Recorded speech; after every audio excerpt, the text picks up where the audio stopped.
In this video, I'm going to take you through my full tutor analysis, part 2 of the ACCA SBL examination for the March 2026 sitting. That is for the company Merceh Co. My name is James, and if you'd like access to my exclusive SBL notes you can see above me that have helped students out around the world to pass their exam, just click the link in the description of this video or in my bio and you can download a copy yourself. I'm also delighted to say I'm affiliated and associated with Astranti. They offer mock examinations, pre-scene analysis packs, all specifically designed on Merceh Co for the pre-scene materials you can see on the screen. And if you'd like to check those out, click the link in the description of this video.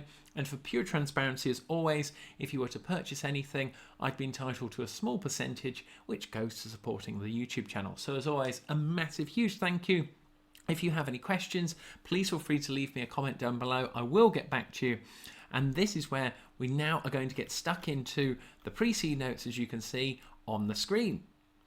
So now let's get stuck into the sector information, as you can see above me. This is where we're given a nice overview, and commercial acumen will come into play because you need to be talking about the magazine sector and applying keywords that I've identified in my pre-scene notes. From coming up at the top, straight away, a magazine is a publication. You've got to know what that actually refers to. It's done on a regular schedule, articles, illustrations, and on a particular subject aimed at specific readers.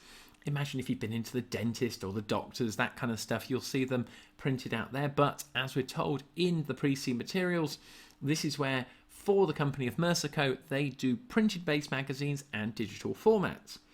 This is where you need to understand the sector, apply the key terms on your exam day, and you will pick up on the marks.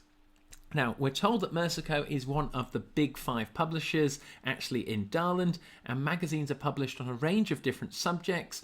Magazine publishers may have other media interests, as you would imagine, provision of market research services. The 5 biggest publishers of magazines in Darland have around half of the market in Darland in terms of revenue. The total market size in Darland is about $8,000 million in revenue terms. So key things for you to get down in your notes there. The key fact of the 5 biggest publishers, and we are one of them as Merceh Co. That 8,000 million is the equivalent of $8 billion, so don't get confused there. And if you go down to page 10 in the pre-scene notes, you can also calculate the market share that I've done in other videos. Magazines are, we are told, are generally published on a regular basis, as you would imagine, like it happens in the real world, published monthly, and others sometimes are published weekly or quarterly. Each version of the magazine is also known as an edition. That's a key word for you to get down there. And the monthly edition for January 2006 is an example of that. So you might have the January, February, March on there, but it's the edition is the different type of magazine that you get per month.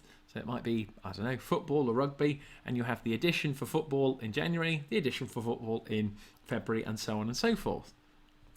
Most magazines are published in both printed and digital formats, as we've touched on.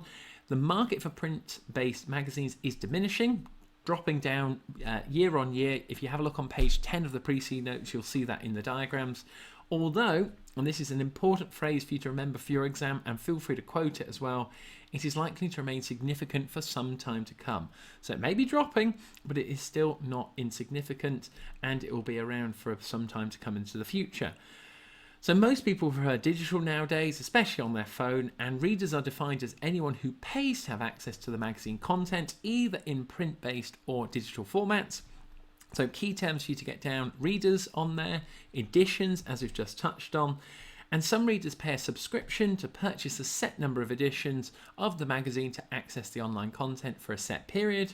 Readers who pay subscription for the magazine in any format, printed or digital, are known as subscribers. So another key term to get down there, a recurring business model as well.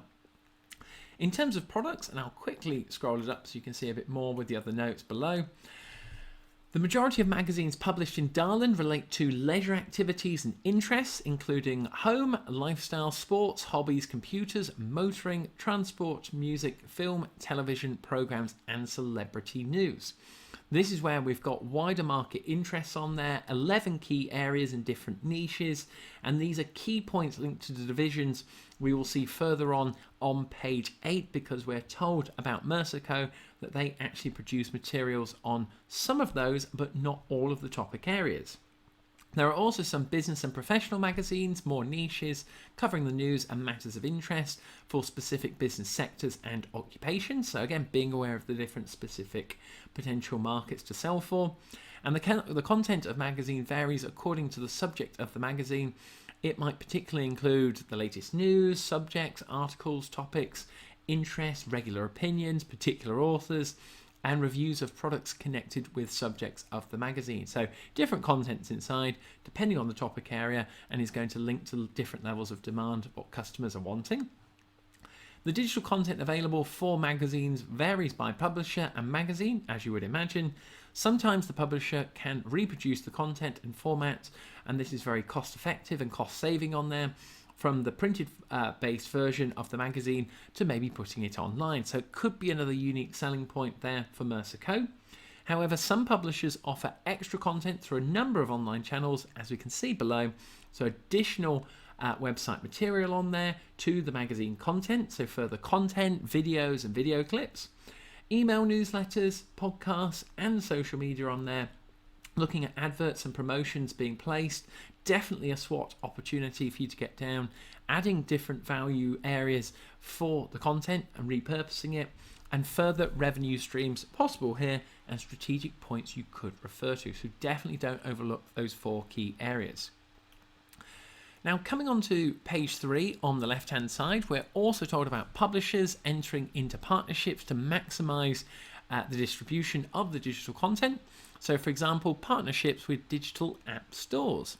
If you want to have a look on page 10, again looking at those graphs at the bottom, revenue from publications not doing too bad, but did dip in 2005. But in my eyes, if you're getting more people looking at the content, that's really good, and a SWOT analysis opportunity here. Now, the next key thing as we go through the magazine staff are understanding the key players in the organisation and using these on the exam day. So staff may work across a number of different magazines. I'm thinking to myself, how committed are the staff then to actually one company, including Merceh Co? And the magazine authors, these are the writers of the magazine. They are known as the authors and include whether they are an employee, so that is where they are on the payroll and they are in-house, or you have freelance authors. So these are paid per output. So the fees, what they actually receive, are based on what they actually write about, the different topic areas. And if you are a well-known actual freelance author, you can have it in relation to a particular magazine area. This is where we have magazine covers. They are paid for their opinions on that particular subject matter. And if they are a well-known expert, the freelance authors may be paid higher fees.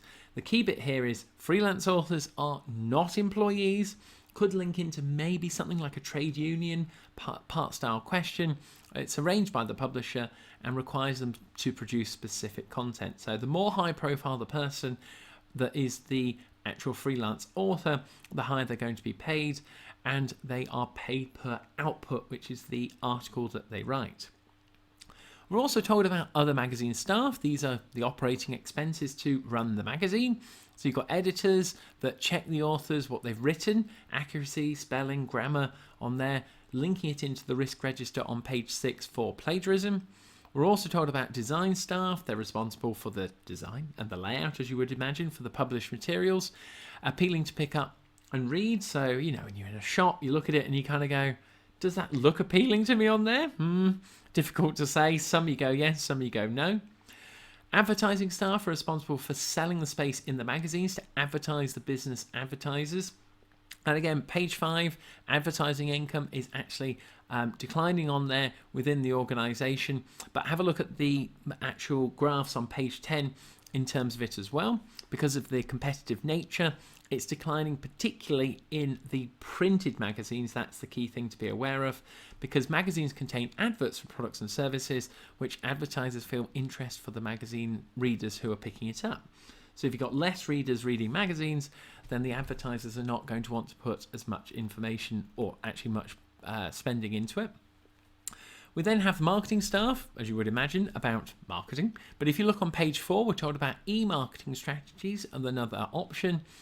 and they are responsible for marketing the magazines through various channels. So again, SWOT analysis points for you to pick up on there to grow the organisation. And last but by no means least, a key person to get down here, even though we're not told any names in the pre-C materials, the magazine's editor-in-chief is in overall charge of the magazine, and all the employees and freelance report to him or her. So overall, the top dog on there. But page 6, look at the risk register for the loss of key persons. We're then told about the magazine production process. This is where you've got to know it from top to bottom.